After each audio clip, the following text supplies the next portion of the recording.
Hello students, मैं अजीज़ बोहरा आप सभी का अपना वाला यूट्यूब चैनल में स्वागत करता हूं। इस वीडियो से और यूट्यूब से मेरी जो भी अर्निंग होगी या जो अर्निंग हो रही है उसका 10% गरीब बच्चों को फ्री एजुकेशन प्रोवाइड करने में किया जाएगा, तो सपोर्ट करते रहिए। तो आज हम 11th class physics chapter number 7 system of particles and rotational motion का एनसीईआरटी की बुक में गिवन एग्जाम्पल नंबर 7.9 सॉल्व करेंगे।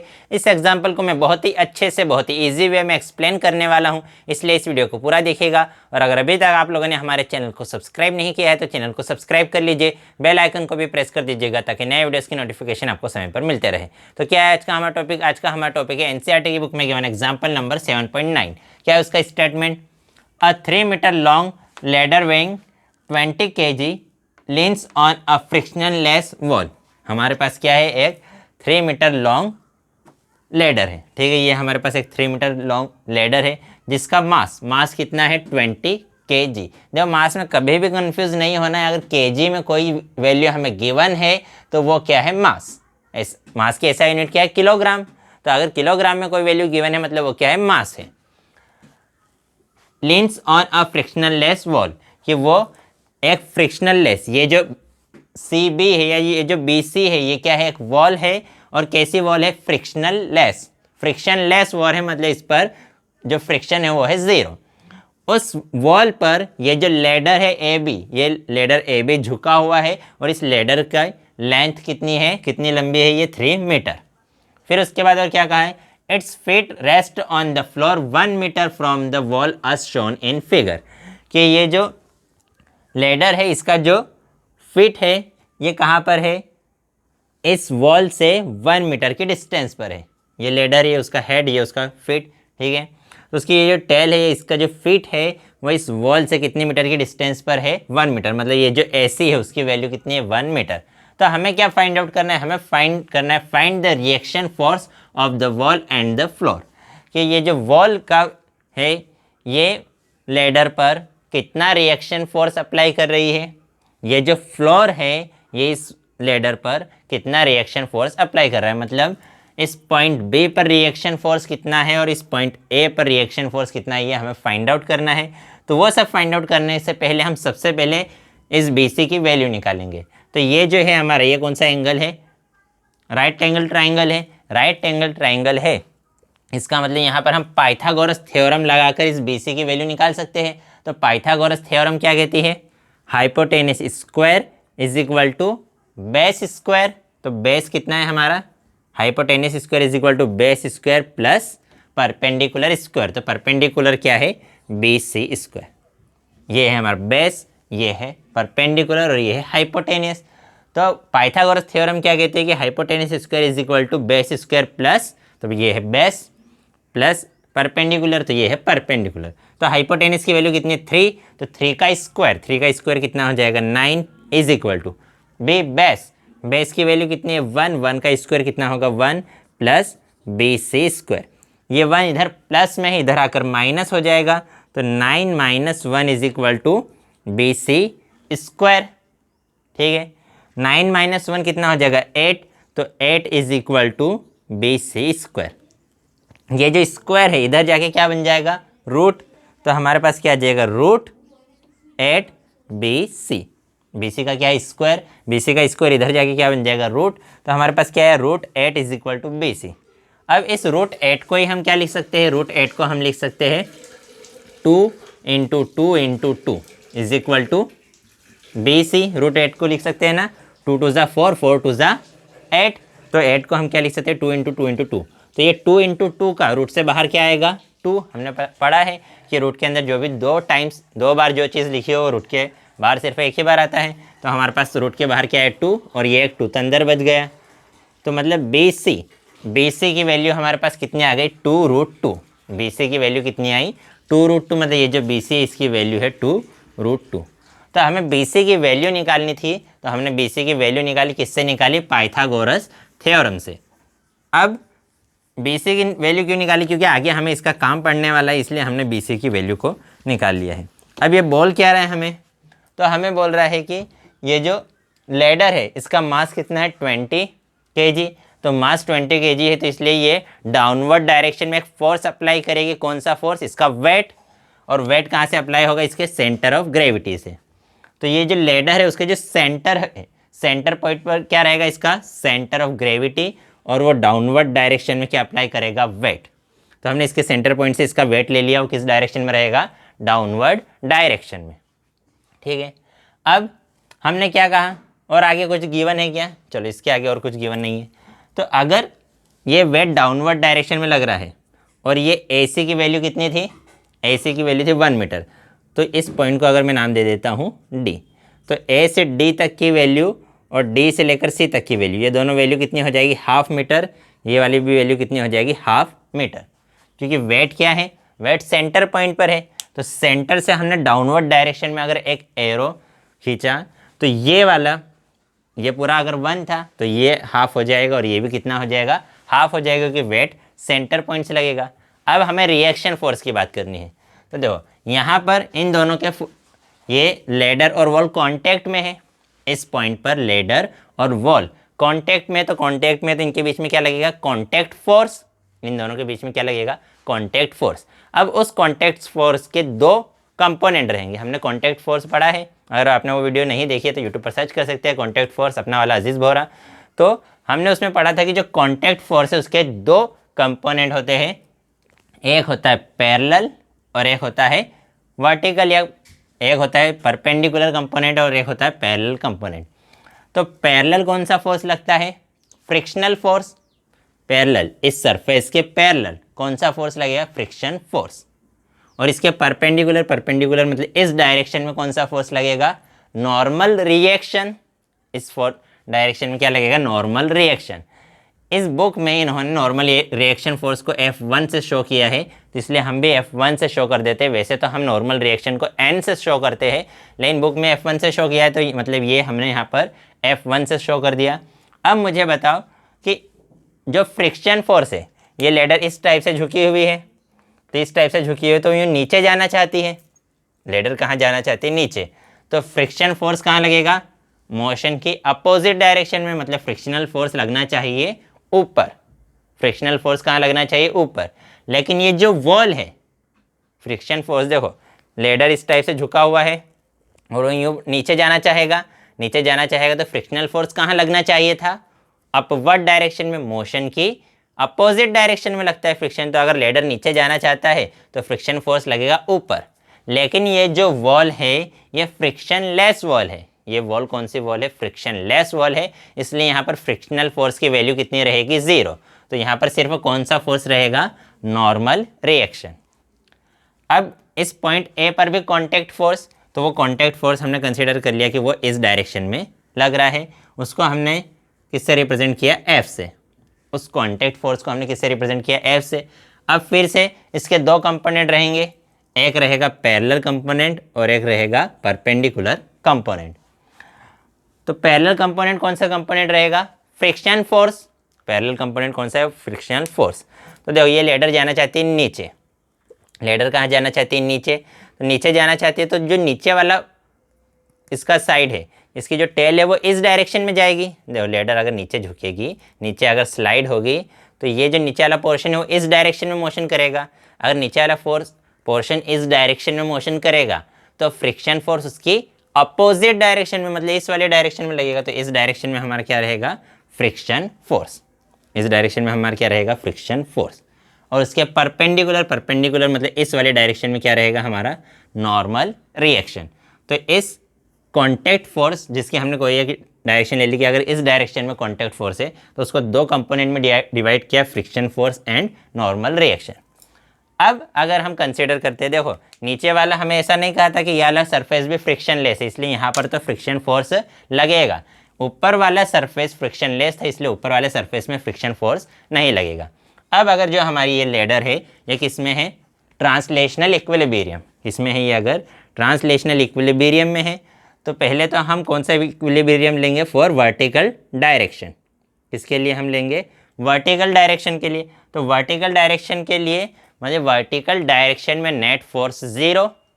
वर्टिकल डायरेक्शन में अगर इक्विलिब्रियम में है, कौन सा इक्विलिब्रियम, ट्रांसलेशनल इक्विलिब्रियम, तो वर्टिकल डायरेक्शन में नेट फोर्स कितना होना चाहिए, 0।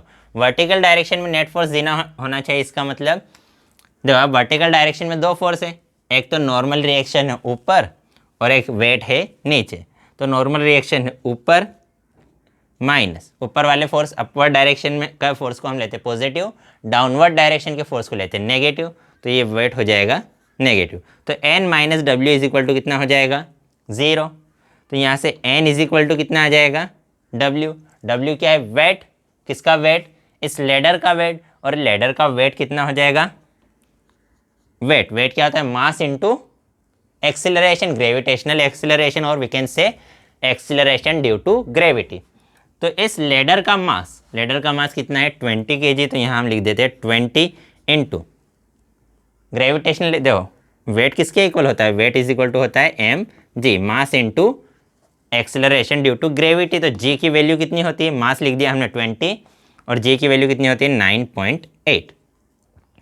तो 20 इंटू 9.8 कितना हो जाएगा 196, कितना होगा 196 होगा क्या, देखो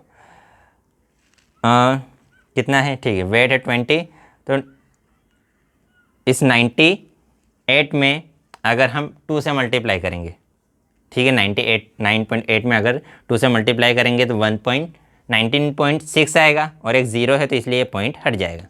तो 20 में 9.8 से मल्टीप्लाई करेंगे, 20 में 9.8 से मल्टीप्लाई करेंगे तो कितना आएगा 196। तो ये एक वैल्यू आ गई, इसको दे देते इक्वेशन नंबर 1। तो जो नॉर्मल रिएक्शन फोर्स था उसकी वैल्यू कितनी है 196 न्यूटन। फिर उसके बाद हमने क्या कहा ट्रांसलेशनल इक्विलिब्रियम किसके लिए, वर्टिकल डायरेक्शन में।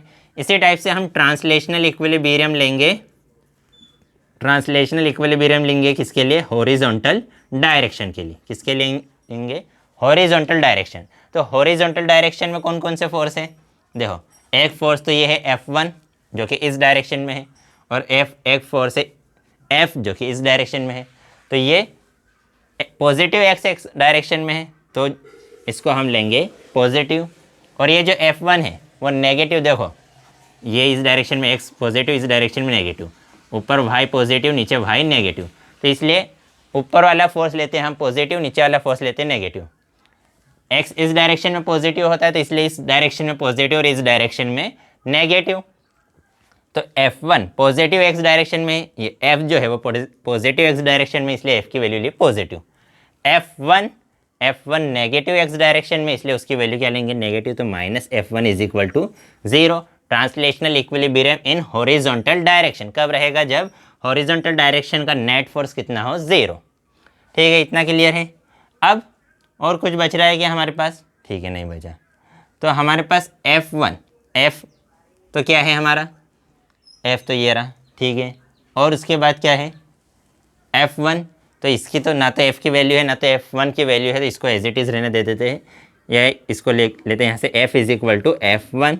ये F1 इधर माइनस में उधर जाकर प्लस हो जाएगा, तो F इज इक्वल टू कितना हो जाएगा F1, इसको दे देते हैं इक्वेशन नंबर 2।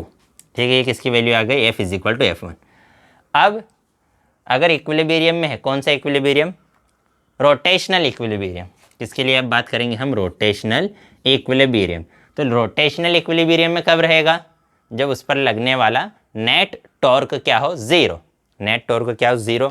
तो जो टॉर्क एक तो हम किसके रिस्पेक्ट में ले, अगर इस पॉइंट ए को ओरिजिन कंसिडर कर ले, पॉइंट ए को क्या कंसिडर कर ले ओरिजिन। तो टॉर्क के हमारे दो फॉर्मूले होते हैं, एक फॉर्मूला तो हमने पढ़ा था टो इज इक्वल टू क्या होता है RF साइन थीटा। तो टो इज इक्वल टू क्या होता है RF साइन थीटा। तो अगर इस फॉर्मूले की हम बात करें, इस ए को हमने क्या कंसिडर किया, ए को ओरिजिन, और इस पॉइंट बी पर लगने वाला अगर टॉर्क की बात करें, किसकी बात करें, पॉइंट बी पर लगने वाले टॉर्क की बात करें, तो पॉइंट बी पर जो टॉर्क लगेगा वो किसके इक्वल रहेगा, आर क्या है डिस्टेंस, पोजीशन वेक्टर का मैग्नीट्यूड, पोजीशन वेक्टर का मैग्नीट्यूड मतलब इस ओरिजिन से इसकी डिस्टेंस, एफ क्या है फोर्स। तो हमारे पास डिस्टेंस भी है फोर्स भी है, लेकिन इन दोनों के बीच का ये जो एंगल है आर और एफ के बीच का एंगल हमें पता है क्या, नहीं पता हमें, तो इसलिए ये फॉर्मूला हम यूज़ नहीं कर सकते। क्योंकि ये फॉर्मूला कब यूज़ कर सकते हैं, जब हमारे पास आर एफ और थीटा तीनों की वैल्यू हो, तो अभी थीटा की वैल्यू नहीं है। तो इसके बजाय हम कौन सा फॉर्मूला यूज़ करेंगे, हम यूज़ करेंगे R is equal to R perpendicular F. ये फॉर्मूला भी पढ़ा था हमने कि जो आर साइन थीटा है वही किसके इक्वल होता है, R sine theta, R sine theta किसके इक्वल होता है, आर परपेंडिकुलर के इक्वल। तो आर परपेंडिकुलर क्या है, फोर्स F की ओरिजिन से परपेंडिकुलर डिस्टेंस। ये जो R परपेंडिकुलर है ये क्या है, इस फोर्स की ओरिजिन से परपेंडिकुलर डिस्टेंस। तो हम इस फॉर्मूले को यूज़ करके रोटेशनल इक्विलिब्रियम की बात करेंगे। इस फॉर्मूले को क्यों यूज़ करेंगे, क्योंकि हमारे पास अभी थीटा नहीं है, तो थीटा नहीं है इसलिए हम R साइन थीटा की जगह हमने क्या लिख दिया, R परपेंडिकुलर, जो कि क्या है, फोर्स की ओरिजिन से। R क्या है, फोर्स की डिस्टेंस है, किससे, ओरिजिन से। देखो इसको और हम इजी वे में बोलते हैं, इस फोर्स इस डायरेक्शन में, तो इसको मैंने इस डायरेक्शन में इंक्रीज किया। इस पॉइंट ए से मैंने एक नॉर्मल ड्रॉ किया, कहाँ पर, इस पॉइंट पर। इस पॉइंट को मैं नाम दे देता हूँ, क्या नाम दे दूँ, आर। तो ये जो ए आर है, ये ए आर क्या है, इस फोर्स से ओरिजिन की परपेंडिकुलर डिस्टेंस। देखो इस डायरेक्शन में फोर्स है, तो ये जो डिस्टेंस हो गई, ये डिस्टेंस क्या है, इस फोर्स की पॉइंट ए से परपेंडिकुलर, क्योंकि ये एंगल कितना है, 90 डिग्री। तो इस फोर्स की ओरिजिन से परपेंडिकुलर कितनी है, डिस्टेंस कितनी है, ए आर। और अगर ये √2 है, सी से लेकर बी तक की डिस्टेंस अगर 2√2 है, तो ए से लेकर आर तक की डिस्टेंस भी कितनी रहेगी, 2√2। दोनों एक दूसरे की क्या है, पैरेलल है। तो अगर ये डिस्टेंस 2√2 है, तो ये वाली डिस्टेंस भी 2√2। तो ये जो फोर्स कितना है, फोर्स है F1, और F1 फोर्स की पॉइंट ए से परपेंडिकुलर डिस्टेंस कितनी है, ये डिस्टेंस की वैल्यू कितनी रहेगी, 2√2। तो ये आ गया हमारे पास एक टॉर्क क्या होता है, आर परपेंडिकुलर इंटू फोर्स। तो ये आ गया आर परपेंडिकुलर इंटू फोर्स, क्योंकि ये अपवर्ड डायरेक्शन में है इसलिए इसको हमने ले लिया पॉजिटिव। फिर उसके बाद हम क्या करेंगे, हम लेंगे एक और, यहाँ पर एक वेट भी अप्लाई हो रहा है, इस फोर्स की बात कर लेते हैं। तो वेट क्या है हमारा, फोर्स है, तो यहाँ मैंने लिखा फोर्स। और इस फोर्स की इस पॉइंट ए से परपेंडिकुलर डिस्टेंस, तो ये फोर्स लग रहा है इस डायरेक्शन में, और ये जो डिस्टेंस है, ये वाली डिस्टेंस कैसी है, इन दोनों के बीच का एंगल 90 डिग्री है। तो ये जो डिस्टेंस है, ये डिस्टेंस है परपेंडिकुलर डिस्टेंस किसकी, वेट की, कहाँ से, ओरिजिन से। और ये लेंथ है कितनी है, हाफ। तो इसलिए यहाँ पे हम क्या लिखेंगे, हाफ। और ये डाउनवर्ड डायरेक्शन में है इसलिए इसको माइनस में ले लेंगे। तो 2√2 F1 माइनस हाफ W। अब इसके अलावा और कोई फोर्स है क्या, यहाँ पर एक फोर्स था, यहाँ पर एक फोर्स था, दो। अब दो फोर्स यहाँ पर भी है, एक है नॉर्मल रिएक्शन और एक है F फ्रिक्शनल फोर्स। लेकिन ये दोनों फोर्स, या यूँ कहे, ये जो फोर्स F था, ये फोर्स F क्या था, कॉन्टैक्ट फोर्स। उस कॉन्टैक्ट फोर्स को हमने दो कंपोनेंट में डिवाइड कर दिया। इसको हम एक काम करते हैं, दोनों इसको F2 नाम दे देते हैं, कि ये जो कॉन्टैक्ट फोर्स था F2, इसको हमने दो कंपोनेंट में डिवाइड किया। तो या तो सिर्फ F2 बोल दो, या बोलो कि N और F। तो ये जो फोर्सेस है, ये तो कहाँ से पास हो रहा है, ओरिजिन से। और अगर कोई फोर्स ओरिजिन से पास हो रहा है तो उसका टॉर्क कितना होता है, 0। तो इसलिए इसका टॉर्क तो रहेगा 0। तो नेट टॉर्क, ये दो टॉर्क है और ये नेट टॉर्क कितना होना चाहिए, 0 होना चाहिए। अब W की वैल्यू है हमारे पास, तो ये है 2√2 F1, ये इधर माइनस में उधर जाकर प्लस, तो ये 1/2 W की वैल्यू कितनी है, W क्या है, वेट क्या होता है, मास इंटू एक्सेलरेशन। तो उसकी वैल्यू पुट कर देते हैं। तो ये 2√2 इधर F1 के मल्टीप्लाई में, उधर जाकर डिवाइड में, तो F1 is equal to W। ये जो अपॉन का 2 है वो तो एज इट इज़, और ये इधर आकर डिवाइड में। क्या किया हमने, ये जो W था वो एज इट इज़, ये अपॉन वाला जो 2 था वो एज इट इज़, ये 2√2 इधर मल्टीप्लाई में था, उधर जाकर डिवाइड में। अब वेट क्या होता है, मास इंटू एक्सेलरेशन। और यहाँ पर हमने वेट की वैल्यू निकाली, मास इंटू एक्सेलरेशन कितना आया था, 196। तो वेट की स्पेस पर हम क्या लिख सकते हैं, 196। तो F1 इज इक्वल टू कितना आ जाएगा, 196 अपॉन 2 इंटू 2 कितना हो जाएगा, 4√2। तो 4 से 196 को डिवाइड करेंगे तो कितना आ जाएगा, 49। तो F1 इज इक्वल टू 49√2। √2 की वैल्यू होती है 1.414। 49 में 1.414 से हम डिवाइड करेंगे तो F1 की वैल्यू हमारे पास आ जाएगी 34.6 न्यूटन। तो ये F1 की वैल्यू आ गई।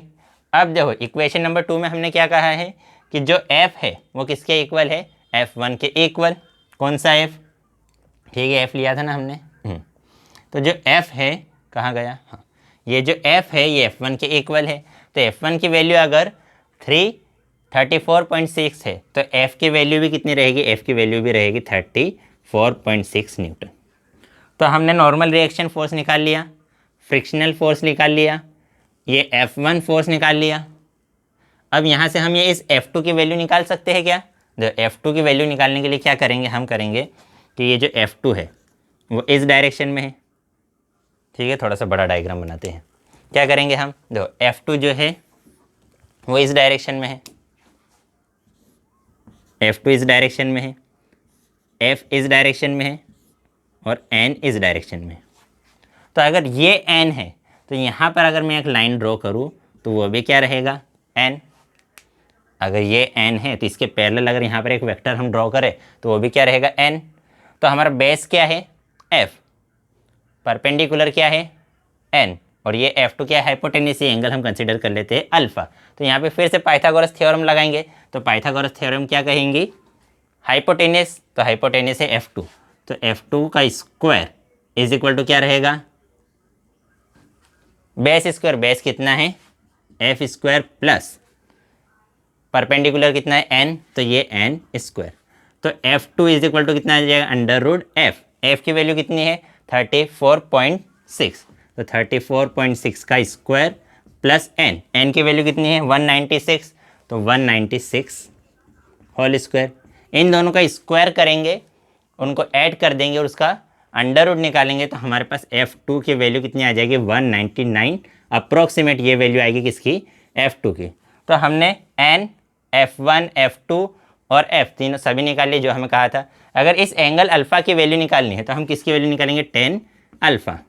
तो tan theta is equal to क्या होता है, परपेंडिकुलर अपन बेस, तो परपेंडिकुलर है N, तो N की वैल्यू कितनी है 196, देखो परपेंडिकुलर है N और बेस क्या है F, तो N की वैल्यू कितनी है, N की वैल्यू है 196 और F की वैल्यू कितनी है, F की वैल्यू है 30, कितनी है F की वैल्यू यही पुट कर देंगे, हाँ F की वैल्यू 34.6, या इसी को हम लिख सकते हैं, इसी को हम लिख सकते tan alpha is equal to, इसको सॉल्व करेंगे, इसको सॉल्व करेंगे तो हमारे पास वैल्यू क्या आ जाएगी, हमारे पास वैल्यू आ जाएगी 4√2।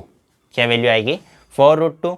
क्यों 4√2 आएगी, कि देखो ये जो 34 है, ये 34 है, ये किसके इक्वल है 196, 34.6, ये किसके इक्वल है 196 अपॉन 4√2।